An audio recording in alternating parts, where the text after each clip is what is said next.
Nama saya Muhammad Ridwan bin Madaud. Nombor metrik GB0306.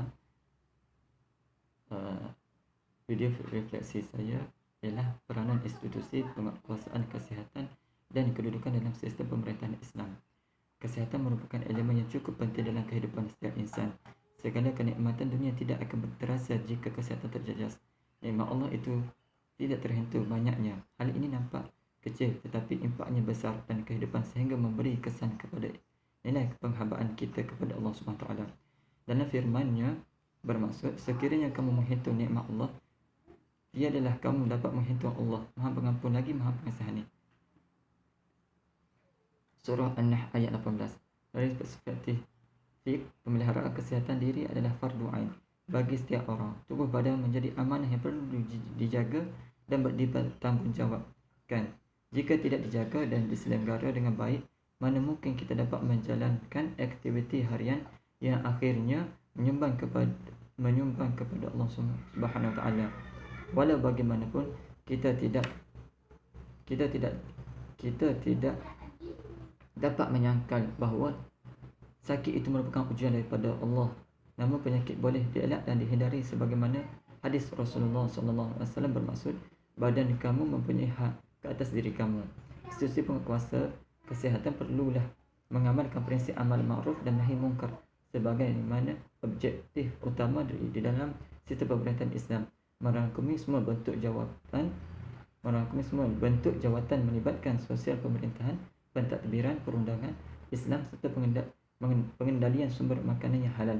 Dalam pada itu, usaha mengajak ke arah kebaikan ini dan mencegah kemungkaran yang merangkumi pelbagai aspek undang-undang kesihatan dan permasalahan yang berlaku khususnya di dalam sektor institusi penguasaan kesihatan daripada sebarang penyelewengan sumber-sumber makanan yang tidak boleh dimakan oleh umat Islam.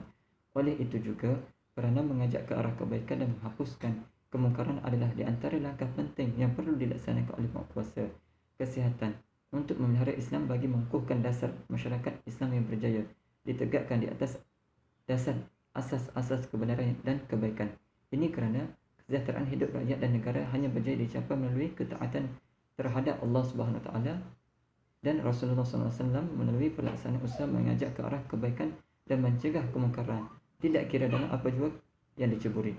Institusi penguasa kesihatan berkewajipan mendidik masyarakat khususnya generasi muda dengan mendidik kesihatan berteraskan syariat Islam.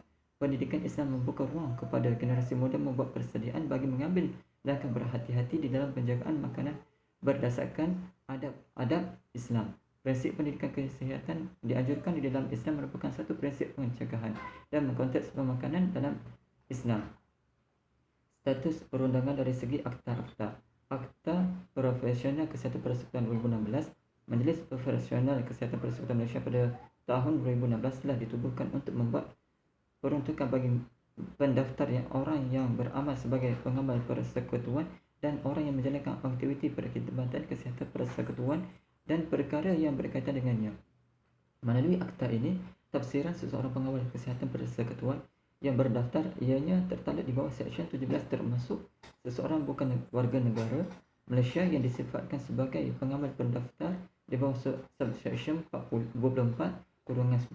Akta ini mula berkuasa pada tarikh yang telah ditetapkan oleh Menteri melalui pemberitahu dalam Warta. Jawatan Kuasa Keselamatan dan Kesihatan Pekerjaan yang dibentuk mempunyai beberapa fungsi seperti yang ditetapkan oleh Seksyen 31 Akta Keselamatan dan Kesihatan Pekerjaan, iaitu Pekerjaan 1994, iaitu sentiasa mengkaji semula langkah yang diambil untuk memastikan keselamatan dan kesihatan orang di tempat kerja.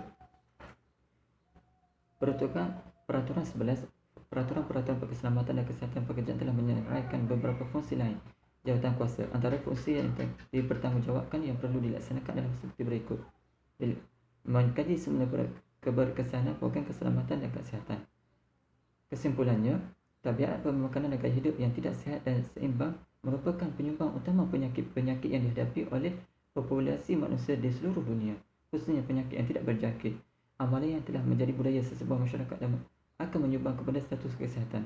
Oleh itu, cara pemakanan yang sihat perlu disebut sebagai budaya bagi memastikan pemakanan sihat dijadikan amalan dalam kehidupan seharian setiap insan. Wallahu a'lam.